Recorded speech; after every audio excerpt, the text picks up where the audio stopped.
everyone. I'm Geneviève Born from Montreal in Canada, and I'm very happy to be with you today. We are welcoming today Gitanjali Rao, Time Magazine Kid of the Year 2020. She is an Indian American inventor, author, scientist, and science, technology, engineering, and mathematics promoter. She won the Discovery Education 3M Young Scientist Challenge in 2017 and was recognized on Forbes the 30 under 30 for her innovations. She was named Time Top Young Innovator in 2020 for the same reasons and for her innovation workshops conducted across the globe. So welcome to you, Gitanjali Rao. We are interviewing you today as part of our Promised Land series based on our hopes for a renewed United States of America. We are also interviewing you as a role model for our young global activists around the world. Our young global citizens share your passion for science and for making the world a better place. And they have prepared questions for you. Thank you so much for having me. Thank you so much. My name is Marc-André. I'm one of the founders, and I'm a teacher, and I'm friends with everybody in this room, and I hope we can be friends. The first question will be from, let me see here, École Simone Monet in Montreal, Quebec. So we have two questions. Go ahead. Hello. Speak very loudly, please. On parle très fort. Hello. This is my first question. What inspired you to help others in need? Yeah, so that's a great question. And I like to say my dad has three main rules for our family. And that is one, to be well mannered, two, to have fun but work hard, and three, to give back and be considerate to others. So ever since a young age, I was always taught to respect everybody in both the best and worst times. So that's what I do. I just kind of elevated my work to make it align with my passions for science and technology. Question numéro 2, question number 2. We always say merci. Thank you so much for every question. Question number 2.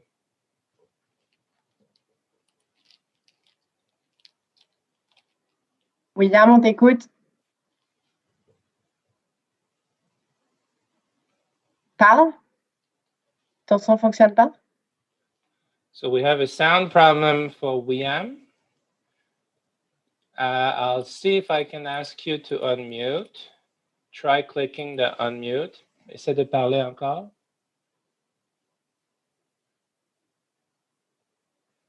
Your teacher will say the question. Is that okay? Sorry. Alors, merci. Madame? Yes, just give me 2 seconds. Okay, so second question is, on the Times Magazine's cover, we can see that you are wearing many medals. Where and how did you get them? Thank you. Yeah, so all the medals were actually recognitions that I received for my research, innovations, or community service. So one example was the EPA Presidential Award, the Discovery Education 3M Young Scientist Challenge, Genes in Space, a lot of different ones. But each one of those medals taught me some new skill sets, and I made some new relationships, either meeting new peers or mentors. I think, like, it was such a like, I remember the photo shoot day when they told me they wanted me to wear the medals, and it was definitely kind of a weird feeling, like, why, what is this for, especially because I didn't know this was for the cover. So but I think the pictures turned out fantastic, and hopefully that, just that picture with the medals show people that if I can do it, they can do it too, and allows me to amplify my voice, because I'm just a kid like each and every one of you on the Zoom call. I'm just doing what I love and what I love to pursue. And I ended up getting recognized for that. So if you are doing great work, you will get recognized for the things you're doing. Merci. Thank you. I will now play a video that was recorded because it's night in China. And Happy New Year. It just turned midnight in China. And the question is from Alcanta International College. Let me share my screen. And then I will go question 1. Hello, my name is Fan Shuxing and I'm a student at Alcanta International College in Guangzhou. Can you tell us about the process of developing your service kindly to detect cyberbullying and the impact you hope it will have? What are some things that every child and teenager, as well as parents, can do to help prevent cyberbullying or help those who have experienced it, especially during the pandemic when digital platforms have become the main mode of communication for most? Were you able to hear the question, Gitanjali? Yes, I was, and I have an answer for that as well. Mhm. So, the process of designing kindly actually just was a basic 5 step process. And my 5 step process is observe, brainstorm, research, build, communicate. And kindly was designed that same way, just going through that process and just like I invent every other device. And then she also asked what are some steps that students and parents can take to protect themselves. And so I recently wrote a blog for UNICEF on reimagining the future of internet safety. And that can potentially explain it in detail. If you just look up UNICEF Gitanjali Rao, then you'll be able to find that. But basically, a summary is I tend to start by rating a message we see online from a scale of 1 to 10. 1 being very kind and 10 being extremely rude. And I rate it in my own head. So once you rate, I basically put down action items. So if it's rated between 1 and 3, it's a kind message and I'm positive and happy about it. If it was 4 and 7, it might be a rude message, but I look at the silver lining and try to, jump over that, knowing that, remembering that I am awesome and I am who I am. And then 8 to 10 is when it's so rude that you have to report it. So that's always a good guide to have when you don't know what to do with a message. And especially now, since I have a little bit more of a social media presence as well as been like considered a public figure, which is still so weird to me. I think the biggest thing is I just need to be aware of what I'm seeing on the internet. I get all sorts of hate comments from everywhere across the globe. And at this point, it's almost like I'm proud of the work that I'm doing, and I know that a lot of other people are proud of the work that I'm doing, and hopefully I'm helping someone out there. So I tend to look past those hate comments because I know that they're not going to phase me in any way and the work that I'm doing. So yeah, that's basically how I go about that. Wonderful, thank you. You are awesome. Second question, just a moment.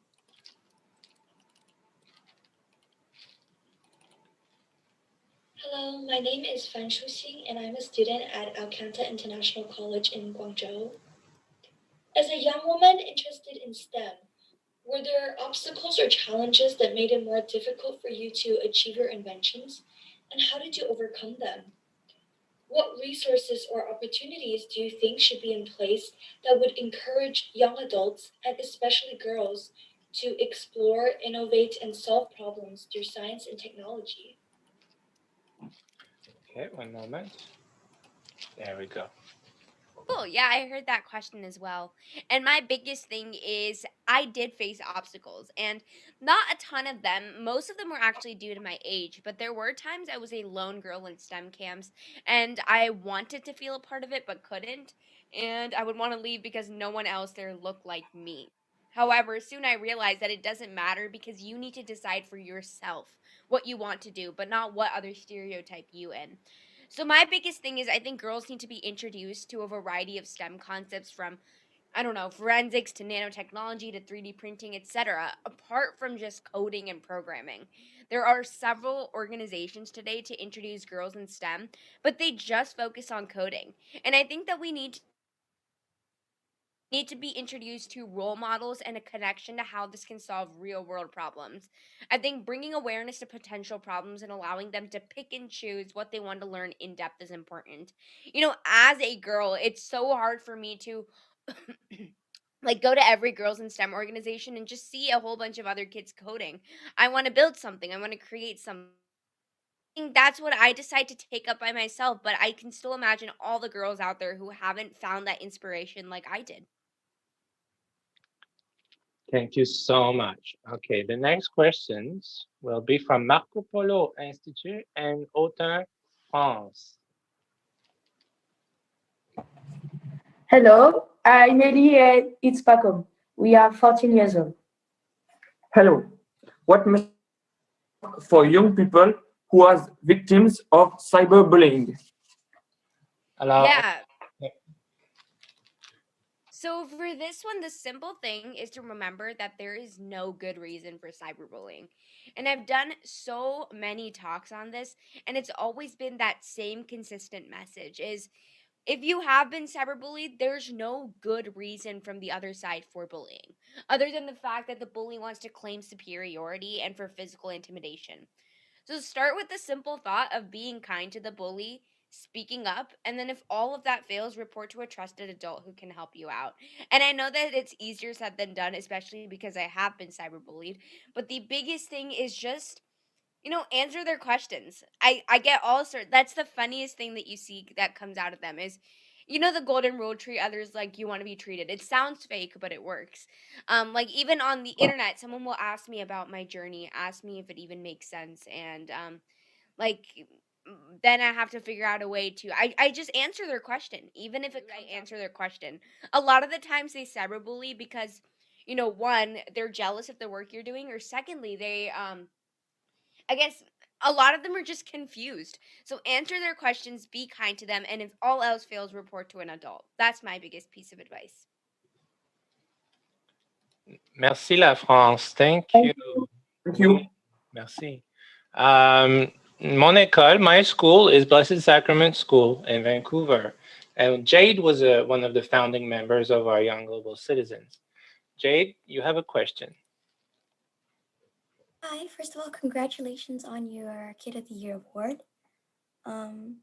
You are a three-time TED speaker. How old were you when you first spoke? Where did it take place? And were you ever nervous? And how did the talk go? Yeah, it's kind of crazy to say that now I'm a four-time TED speaker. So, yeah, I did. Okay, so my first one, I have to think back to this. My first one was in TEDx Chennai in India. I was 11, and I don't think I was super nervous the second I got on, but I don't think I was nervous before that. But I remember being jet lagged from my travel, but excited because my grandpa and aunts were there. And I think the talk went great. I think that was one of my best ones that I did because I was so prepared. It was my first one.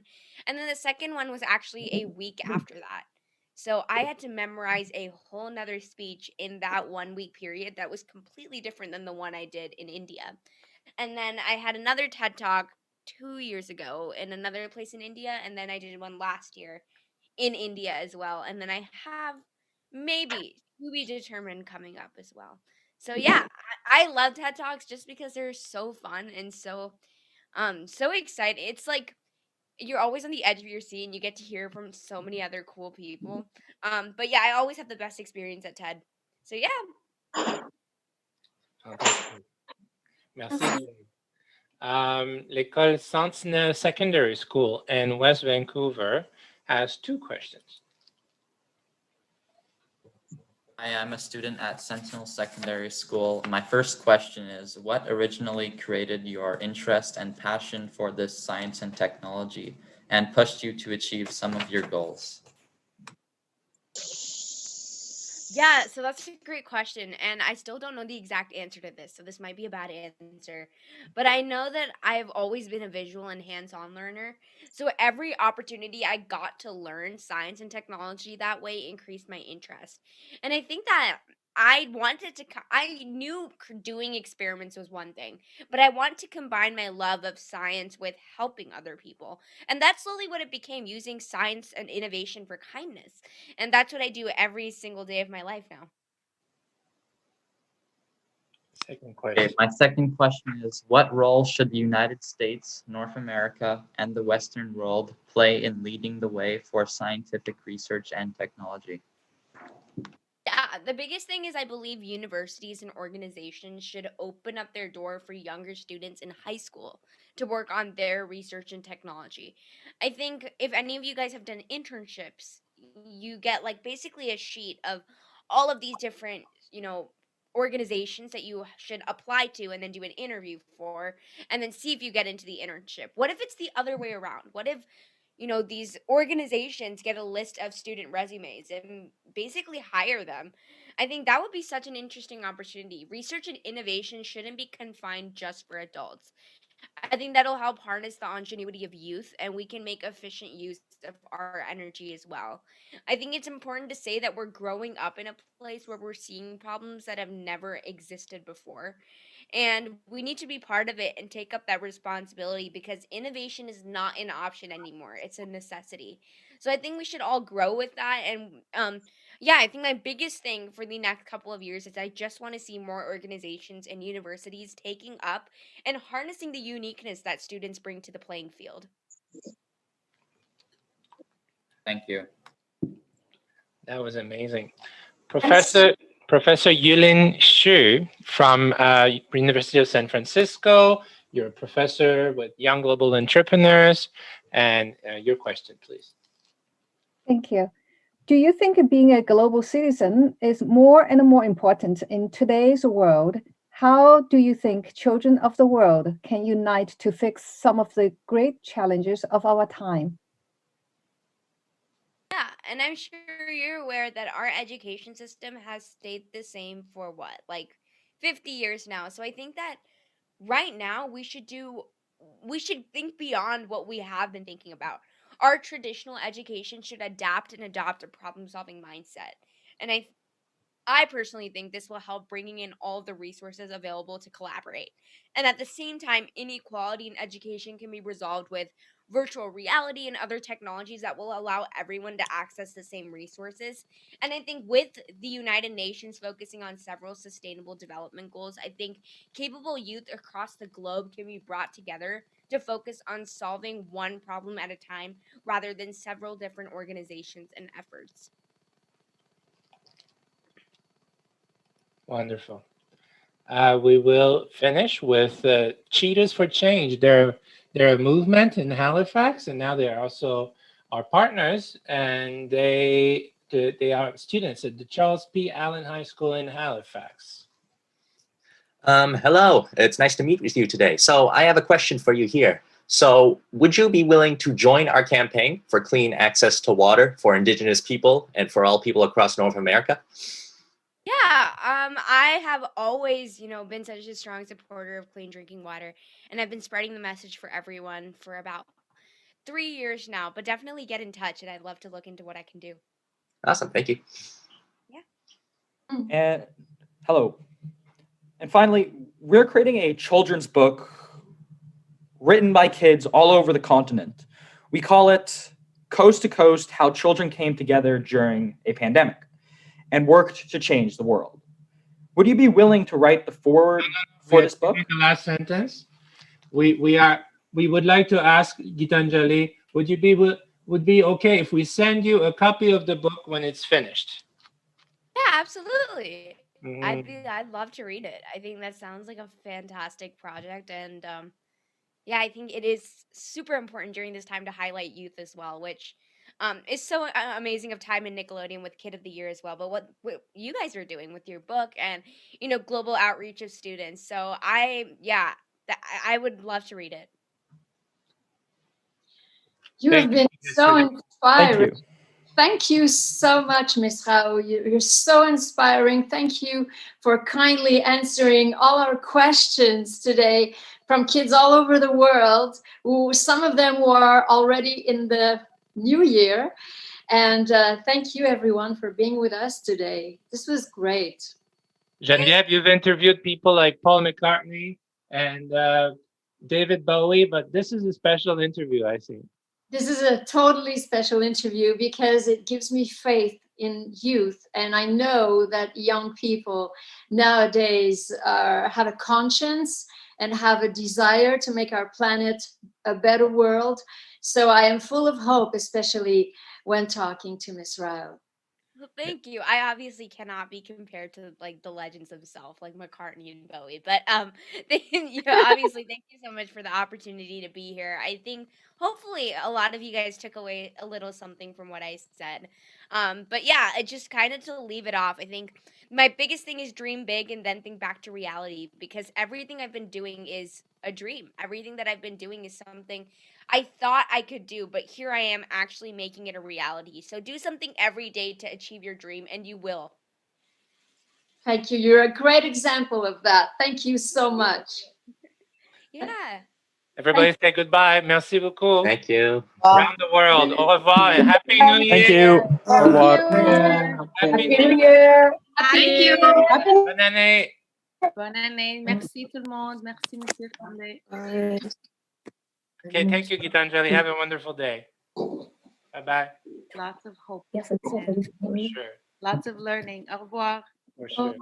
Okay. Au revoir. Geneviève, merci Geneviève. Bonne journée. Speak soon, okay? Thank you. Oui. Bye. Bye.